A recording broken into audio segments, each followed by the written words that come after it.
अरे पंडित, मिनीची आणि यांची दृष्टभेट यशस्वी झाली की मग पुढे ओळख करून द्यायचं असं मी ठरवलं होतं. मग काय, आपल्या त्या गार्डन रेस्टॉरंट मध्ये गुरुनाथनी कुठे पोचायचं, आम्ही कुठे जाऊन बसायचं हे सगळं ठरलं होतं. अहो वहिनी तुम्ही आधी ऐका. अगदी मिनिटं मोजून मी मिनीला तिकडे घेऊन गेले. ह्यांची पोच कशी छान दिसेल अशा खुर्चीत आम्ही जाऊन बसलो. ह्यांच्या खुर्चीत आणि आमच्या खुर्चीत 4 हातांचं अंतर होतं. मला वाटलं गुरुनाथ असे छान ऐटीत बसले असतील. मग मी मिनीला हळूच इशारा करीन, त्यांना दाखवेन, मग मिनीला ते आवडतील. मग कसलं काय. वा वा वा, अरे काय रोमॅन्टिक सिच्युएशन क्रिएट केली होती रे ना. अरे पण कसलं काय, एकदा ह्या महाशयानी माझ्याकडे चोरून बघितलं आणि नंतर जे पाठमोरे वळून बसले ना ते हलेच ना. वहिनी मी काही मुद्दाम केलं नव्हतं. मला वाटलं आत्ता वळतील नंतर वळतील, पण छे, हे महाशय ठिया देऊन बसले ना ते वळेच ना. त्यांचा चहा झाला, गप्पा झाल्या, पण हे काही हल्ले नाही. अहो वहिनी माझी ही अशी प्रेमात पडायची पहिलीच वेळ आहे हो. आणि हे काहीच नाही. अरे आमचं ठरल्याप्रमाणे हे उठले, त्यांच्या पाठोपाठ आम्ही उठलो. बाहेर जाऊन बघते तर काय, हे निघून गेलेले. हा पण वहिनी आपलं बाहेर भेटायचं ठरलं नव्हतं. हो पण तसं जमलं असतं. पण मला ते कंट्राइव्ड होईल असं वाटलं. काय काय काय वाटलं? कंट्राइव्ड म्हणजे काय? अरे मुद्दाम ठरवून.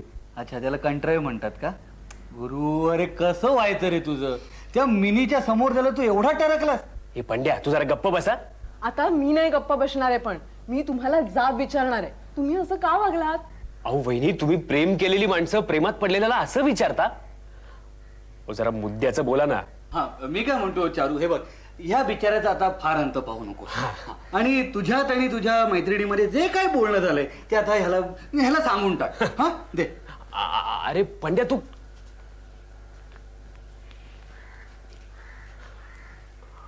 वहिनी सांगा ना, प्लीज सांगा ना. मी काही सुद्धा सांगणार नाही.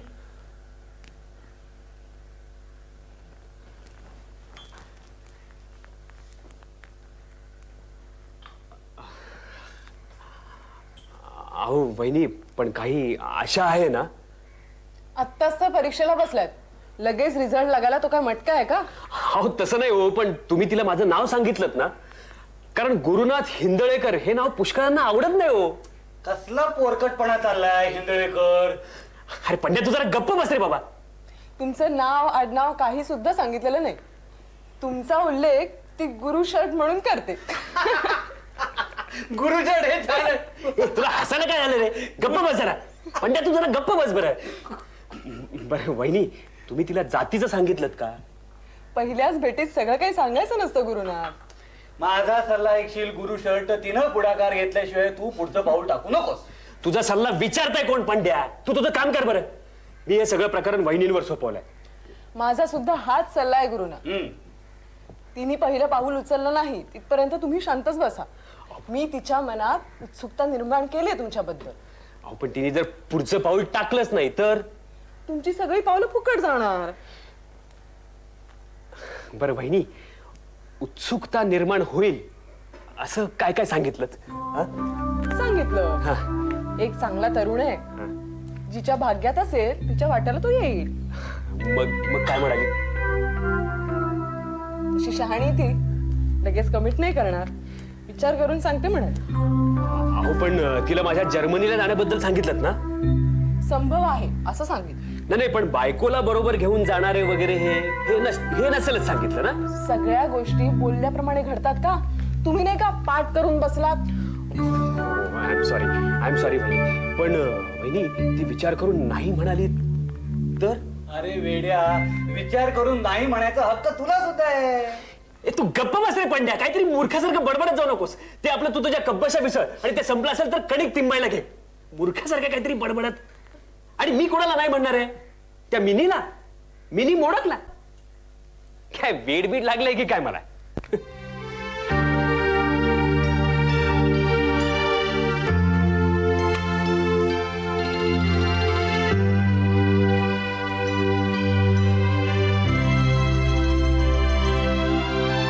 माझा पूर्ण विचार झाला.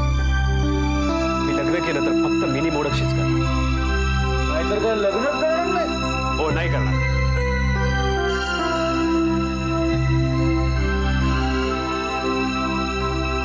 या मुलीला तुझ्या देण्याशिवाय काय मिळतं तुम्हाला? तुमची निराश नाही आहे का? भावना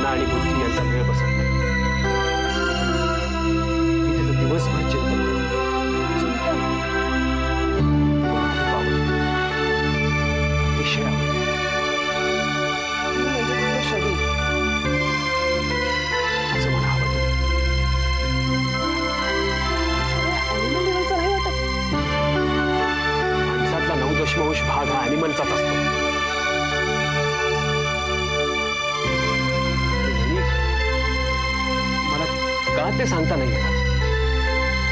पण मिनी आणि मी आम्ही दोघेही एकमेकांसाठी जन्माला आलो आहोत असं मला आठवून वाटतं. Good night. अरे अरे गुरु, तू जेवायला थांबतोयस ना गुरु?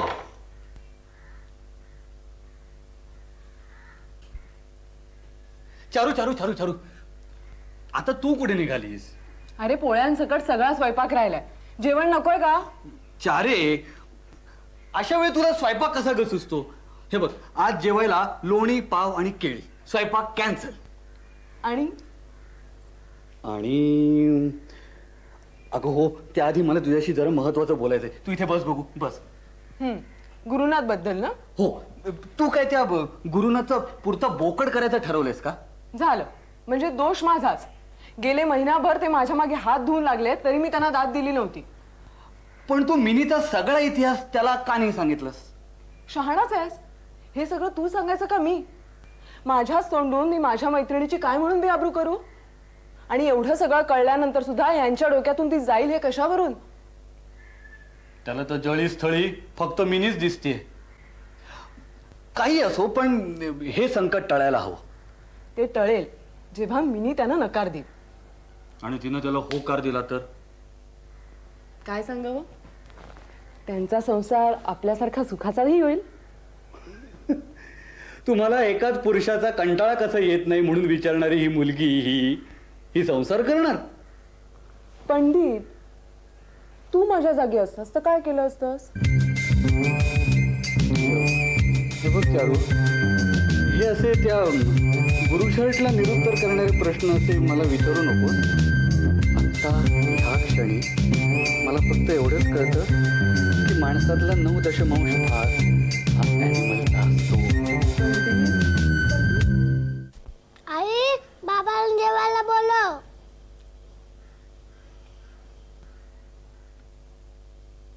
अहो, जेवायला येत आहे ना?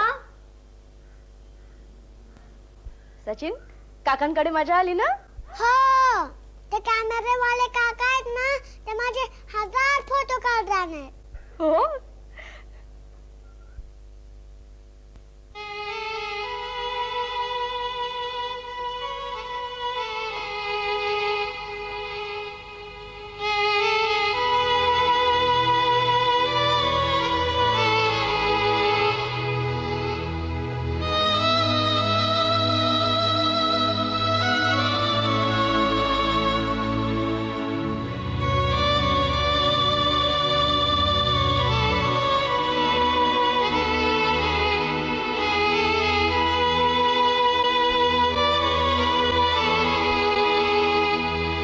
भेटले लालजी? आमच्या जाऊबाईंचा, आमच्या मंजू वहिनींचा मूड कसा होता? बोलल्या की नाही? बोलायला घरी हव्यात. काय बोलला का? सिनेमा मी बरोबर? त्यांच्या भावाबरोबर. भाऊ बहीण नाही? हा कोणीतरी दूरच्या नात्याचा भाऊ आहे. मी कशी दिसते? आता चांगली मोठी दिसत असेल ना? ती बाहेर गेली. आता कुणाबरोबर आई आणि मुलगी एकत्र सिनेमाला का गेला नाही बोलले प्रश्न विचारला. नाही विचारलं.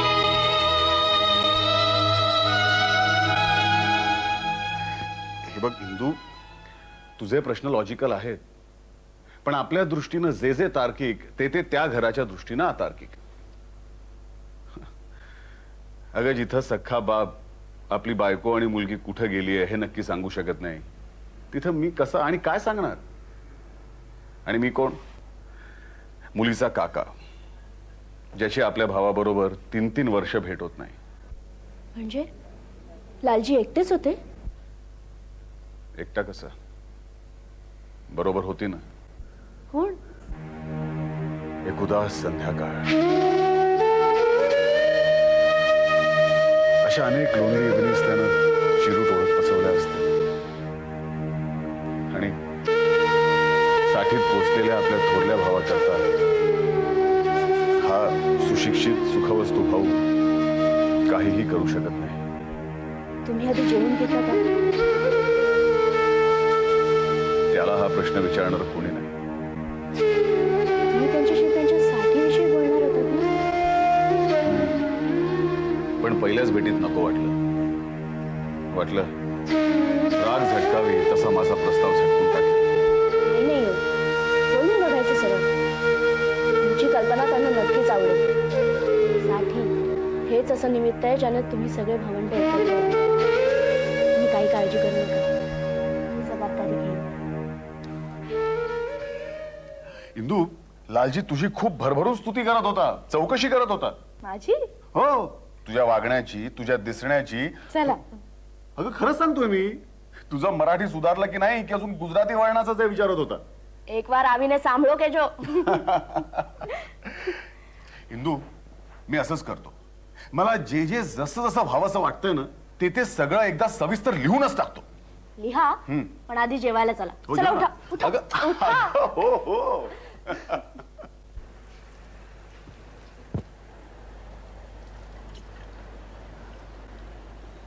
काल रात्री मिनी किती वाजता आली? 10:30 वाजले असतील की. कोणाबरोबर आली? तशा घरी एकलाच आल्यात, पण बाहेरचं काय माहित नाही. जेवली? हो, चिवडलं की थोडस. कसली भाषा वापरतोस रे? हो, दिसभर हाकेसात आणि हॉटेलला चहा ढोसत बसणार आणि घरी तासभर टांश ऐकत चिवडत बसणार. मग त्याला कोण काय म्हणणार? ठीक आहे माझ्यासाठी चहा आण जा. तयारी आत्ता आणतो की.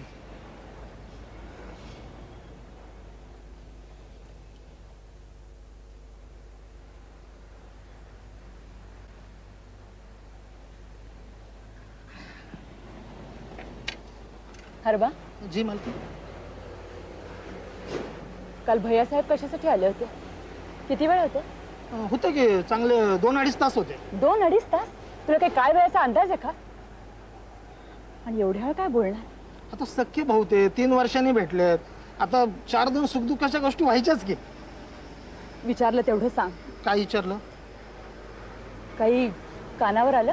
अभ्या पोराला घेतला आणि सरळ बाहेर पडलो. त्या कुत्र्याबरोबर खेळलो आणि म्हणलं दोघा भावाशी बोलू द्यावं की निवांत. पण भैयासाहेबाचं पोर लई गोड आहे. मुद्द्याचं बोल. माझ्याबद्दल काही ऐकलं? खरंच काय नाही. उलट भैयासाहेबांनी वहिनी साहेब जर भेटले असत्या तर लई बरं झालं असतं असं सारखं तुमनं लावलं. साहेब रात्री जेवले? नाही. ठीक आहे. एक वाक्य कानावर आलं. कोणतं? भैयासाहेब म्हणत होते की निघतो मी आता, घरी इंदू वहिनी जेवायला वाट पाहत असते. मग साहेब जरा थोडं खुसफुसलं आणि म्हणाले की अशी बायको घरी जेवायला वाट बघत असेल तर लय बरं वाटत असेल नाही? असं म्हणाले? त्यासाठी नवऱ्याने तसं वागावं लागतं. मला बदनाम करण्याची एकही संधी सोडणार नाही.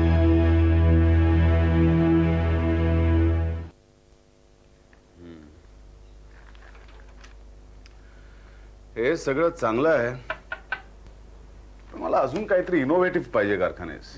Okay sir. म्हणजे हे सगळं लॉजिकल आहे, नीट आहे सगळं, पण 1971 सालच्या कस्टमर्सना खेचून घेण्यासारखं यात काही नाही. हे बघा, तुम्ही वर्तकांना हे ड्रॉइंग पुन्हा नव्यानं करून आणायला सांगा. Okay sir. या, थँक्यू.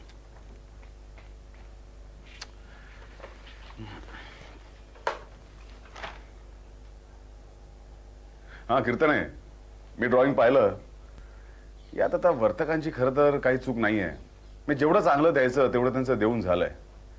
फ्रेश आयडियाज हवे असतील तर आपल्याला फ्रेश कॅन्डिडेट्सच पाहिजेत. तेव्हा जरा तुम्ही त्याकडे लक्ष ठेवा. इंटरव्ह्यूसाठी कोणता दिवस राखून ठेवायचा ते मला सांगा. ठीक आहे?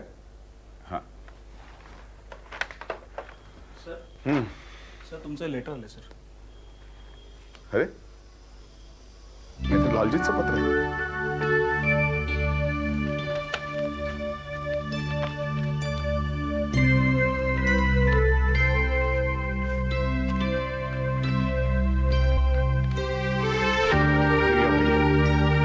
अनेक आशीर्वाद. परवा तू माझ्या घरी आलास, स्वस्थपणे आलास.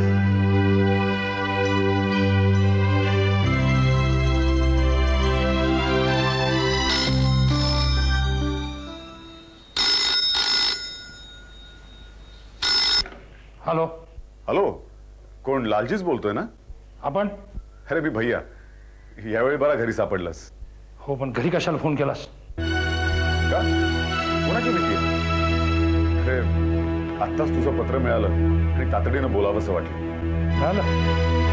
चल, पण हे बघ, घरी नको फोन करतो. एक तर ती आत्ता घरात आहे. कोण, मिनी? अरे मंजू. मग काय झालं? तू घरी फोन नको करतो. इथं हेरांचा फार सुळसुळाट आहे. ठेवतो.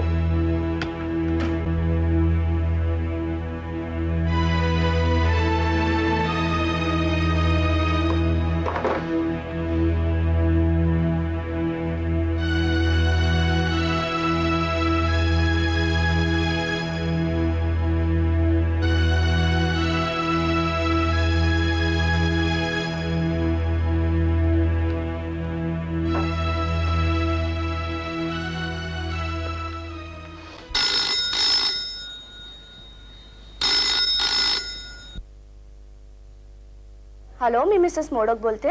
हॅलो इंदू. काय हो यावेळी? अगं लालजीचं पत्र आलंय सविस्तर. बघा, शेवटी त्यांचंच अगोदर आलं ना. बरं, काय लिहिलंय? माझ्या भेटीमुळं खूपच डिस्टर्ब झालाय. अगं खरं तर 3 जणांचं सुखी कुटुंब, पण घरातल्या विसंवादाची सावली पत्रात ठिकठिकाणी पडली आहे. हे बघा, तुम्ही आता भेटत जाल ना त्यांना, बरं वाटेल त्यांना. इंदू, अगं एवढा मोठा फोटोग्राफर म्हणून लौकिक कमावलाय त्यानं, पण घरात त्याला काही स्थान नसावं. तुम्ही लिहा. तुम्ही सविस्तर लिहिणार होतात ना त्यांना, मग नक्की लिहा. हो, लिहायलाच हवं इंदू. नुसती तटस्थासारखी वाईट वाटून घेण्याची भूमिका मी घेणार नाहीये. ठेवतो फोन.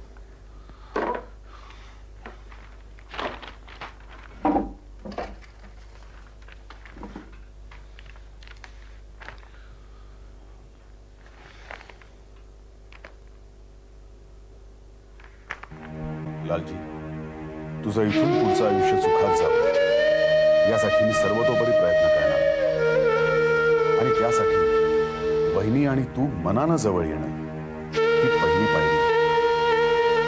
त्यासाठी वहिनींची तुझ्याविषयीची नेमकी तक्रार काय आहे हे मला जाणून घेतलं पाहिजे. खरं तर त्या दिवशीच वहिनी भेटल्या असत्या तर मी सुतोवाच करणार होतो, पण माझी मंजू वहिनींना पुन्हा भेटायची तयारी आहे. मला फक्त तुझी परवानगी हवी. एकदा काय तू सोक्षमोक्ष होऊ दे. तुझा भैया. चिरंजीव भैया, अनेक आशीर्वाद.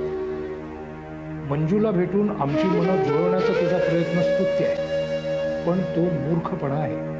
शहाणा असतास तर या फंदात पडू नकोस. मूळ विषयाला बगल देऊन आपल्याच सोयीच्या विषयावर बोलणं फिरवण्यात ती एक्सपर्ट आहे.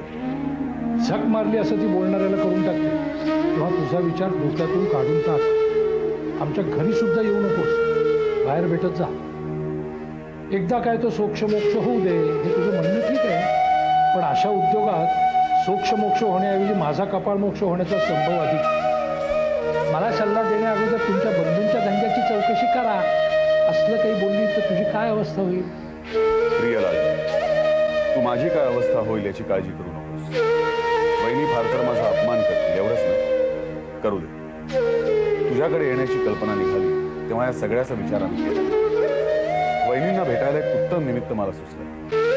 आणखी 4 महिन्यांनी तुझ्या वयाला 60 वर्ष पूर्ण होईल. त्या निमित्तानं घरी समारंभ, आपण सर्व कुटुंबियांनी एकत्र यावं असा मी. या वयात माणसाला नुसती शुश्रूषा नको असते, सोबत माया हवी असते. तू सुखी असणं यात आम्हाला समाधान. तुझ्या साठीच्या निमित्तानं या प्रयत्नांना सुरुवात